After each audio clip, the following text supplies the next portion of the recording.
అందరికీ నమస్కారం. తులసీదాసు చరిత్ర చెబుతున్నాను. ఒకరోజు తులసీదాసు గారు గోదావరి స్నానమని 4 గంటలకు బయలుదేరినాడు. ఆ సమయమున ఒక ఇంట్లో నలుగురు అన్నదమ్ములు, తల్లిదండ్రి, ఆయన బిడ్డ అయిన ఉంటాడు. ఆయన రోజు తిండి బరువు అవుతానని వాళ్ళు చుట్టిన తర్వాత ఈరోజు నేను గోదావరి బతుడికి చనిపోతానని ఇద్దరికి బయలుదేరుతాడు.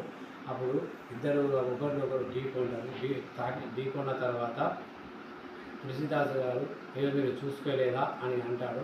అప్పుడు ఆయన నాకు కన్ను లేవు అంటాడు. అదే కన్ను లేవని ఆయనకు తులసీదాసు గారు ఆయనకు దివ్య దృష్టి ఇస్తాడు. అప్పుడు అక్బర్ చక్రవర్తి గారి మనుషులు చూస్తాడు. చూసిన తర్వాత చక్రవర్తి దగ్గరికి వెళ్ళి, మహారాజా, ఈ తులసీదాసు గారు నిన్న ఉదయం 4 గంటలకు ఒక గుడ్డివానికి కళ్ళు ఇచ్చినాడు. చూసి తులసీదాసు గారిని అంటే పొద్దున తులసీదాసు గారిని తీసుకురా అంటాడు.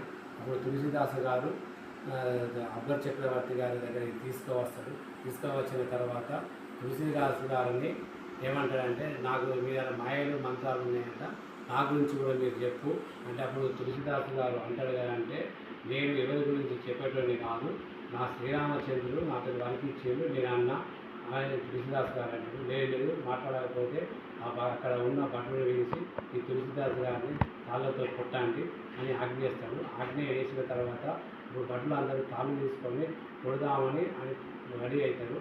అప్పుడు తులసీదాసు గారు అకస్మాత్తుగా హనుమాన్ చాలీసా చదువుతాడు.